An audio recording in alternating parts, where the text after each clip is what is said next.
Bonjour à tous. Alors il est vrai que cette fête elle est un peu différente. Chag Shavuot, la fête de Shavuot, elle est appelée en plusieurs surnoms. Mais en tout cas cette fête elle est différente des autres. Pessah, on a 7 jours de fête, pour la France 8 jours. Sukkot 8 jours de fête. Donc on est un peu mis à l'écart par rapport à cette fête là de Shavuot parce que tout simplement c'est un jour de fête. Donc pour la France c'est 2 jours. Et on ne sait pas trop quoi faire. On a la mitzvah de Matan Torah, c'est la fête du don de la Torah. Akadosh Baruch Hu donc nous a donné la Torah et on reste réveillé toute la nuit. Mais en fin de compte, c'est quoi cette fête? Sur quel point on doit se préparer? On a 30 jours avant Pessah, on se prépare au ménage de Pessah, Sukkot, la Souka, etc. Mais Shavuot, il n'y a rien à faire réellement. Comment on peut bien se préparer à Shavuot? Comment on peut arriver à cette fête-là et remplir notre devoir, le devoir de bien accomplir cette mitzvah-là et cette fête de Shavuot? Alors tout d'abord, il faut savoir, au niveau de Moussar, au niveau moral, il y a écrit comme ça dans le Passouk, Ishamer lecha ushmor nafshecha meod pen tishakar et advarim asher ra'u enecha upen yasuru milvavecha kol yemei chayecha v'odatam levanecha v'levnei banecha yom asher amata lifnei Hashem elokecha bachorev. C'est-à-dire que là, Kadosh Baruch Hu nous demande, nous prescrit une mitzvah très importante d'avertir et d'apprendre, de raconter à nos enfants tout ce qui s'est passé lors du don de la Torah, lors justement de ce moment le plus important de la création du monde. C'est le don de la Torah au Bnei Israël, c'est le moment le plus important. Leur faire comprendre, leur raconter ce qui s'est passé. Comment raconter? Sur quel point on doit se tenir? Comment leur faire comprendre justement ce point-là important?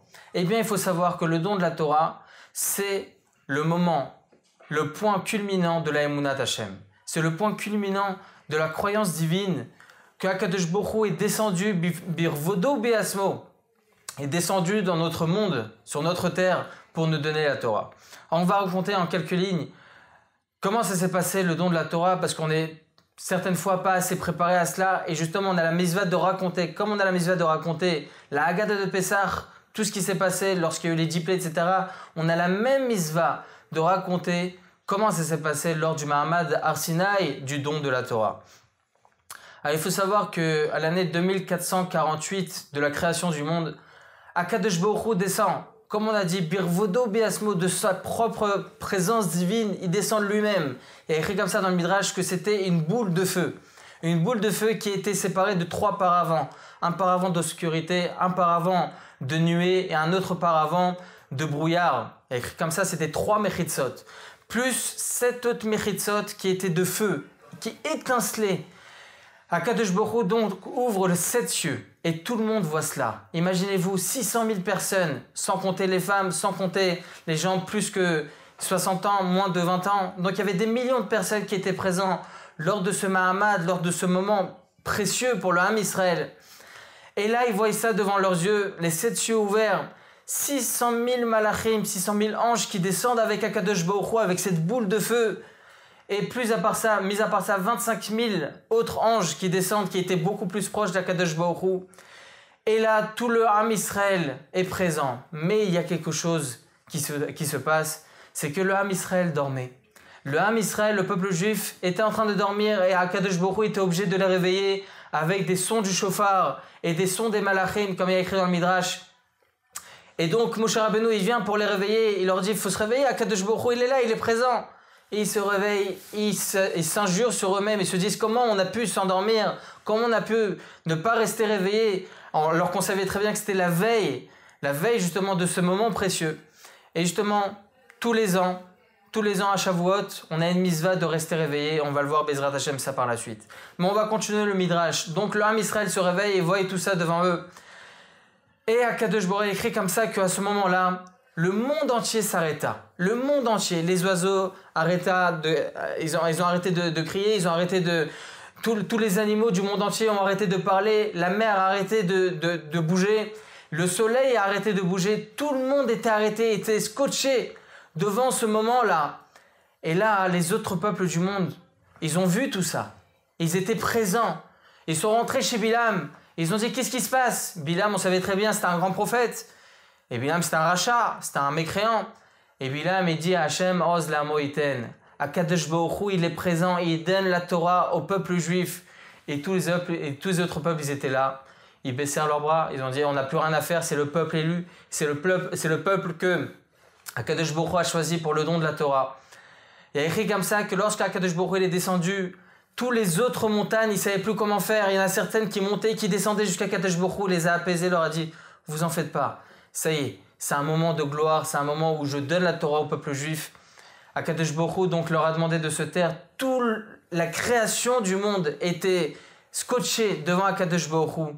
Et là, Akadosh Baruch Hu, il dit Anochi Hashem Elokecha, je suis Hashem ton Dieu. Les 10 commandements.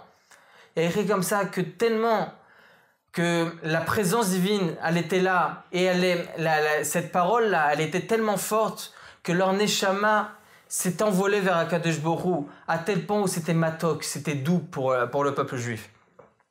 Et là, ils ont écouté les 10 commandements. Le problème, c'est qu'ils ont pu écouter que 2 commandements sur 10. Et Akadosh Baruch Hu leur a fait revenir donc leur neshama. Et le peuple juif a demandé, mais on a besoin de continuer à écouter les 10 commandements. Ils ont demandé à Moshe Rabbeinu, Moshe, fais-nous toi écouter les 10 commandements. Dis-nous toi les 10 commandements. Et Moshe Rabbeinu, on savait très bien son humilité. Il voulait rien faire. Jusqu'à Akadosh Baruch Hu lui-même envoyait 2 malachim, Michaël et Gabriel, prendre Moshe Rabbeinu de ses 2 bras, l'emmener vers Akadosh Baruch Hu. Tout le monde, le peuple juif, le monde entier voyait ça. Ok? Et Akadosh Baruch Hu demande à Moshe Rabbeinu, Ata Tomar les Bnei Israël, toi tu diras aux Bnei Israël les 10 commandements. Chaque dibour, chaque parole, chaque commandement que Moshe Rabbeinu sortait de sa bouche, c'était ce commandement-là, il faisait le tour du peuple juif et passait chez chacun du Ham Israël, chez chacun du peuple, pour leur dire, est-ce que vous acceptez ce commandement? Et là, le peuple juif, donc chacun du peuple juif disait, oui, je l'accepte. Et ce dibour-là, cette parole-là qui était faite de flammes, embrassait chaque Ben Israël. Et comme ça, les 10 commandements. C'est ça qu'il faut raconter à nos enfants. C'est ça qu'il faut raconter à nos petits-enfants. Comment c'est passé? Il faut savoir que au jour d'aujourd'hui, nous n'avons plus de miracles à promouvoir. Bien sûr, on a tous les jours, Modéani, les Fanecha, on remercie Akadosh Baruch Hu sur chaque moment où l'on vit. Mais les choses ne sont pas comme avant. On n'a pas le Beth Amikdash. On n'a pas la Shrina qui est présente à chaque moment. Bien entendu, on a la présence divine lorsque on étudie la Torah, etc. Mais c'est pas comme avant. Avant, imaginez-vous, ils étaient tellement sûrs, ils avaient tellement une émouna parfaite qu'ils pouvaient se suicider pour Akadosh Baruch Hu. Il y a écrit comme ça que lorsque ils ont détruit le Beth Amikdash, les Kohanim, ils continuaient, avec leur vivacité, ils continuaient à faire les korbanot, même s'ils savaient que leurs ennemis ils étaient présents dans le Beth Amikdash, en train de brûler le Kodesh HaKodashim. Et à la fin, lorsque le Beth Amikdash a été détruit, eux-mêmes les Kohanim, ils se sont suicidés. 80 000 Kohanim se sont suicidés dans les flammes avec le Beth Amikdash, parce qu'ils avaient une émouna parfaite. Aujourd'hui, c'est plus complexe. Aujourd'hui, les miracles sont pas réellement présents devant nos yeux. Donc, c'est difficile. C'est pour ça qu'il faut continuer à raconter à nos enfants. Leur raconter comment se passait le Mahamad Arsinaï, comment nos pères ils étaient présents, ils avaient une émouna parfaite pour leur Bezrat Hashem, leur inculquer justement cette émouna, qu'elle puisse, Bezrat Hashem, les dorer dorot, continuer jusqu'à Mashiach Tzidkenu. Amen ve Amen.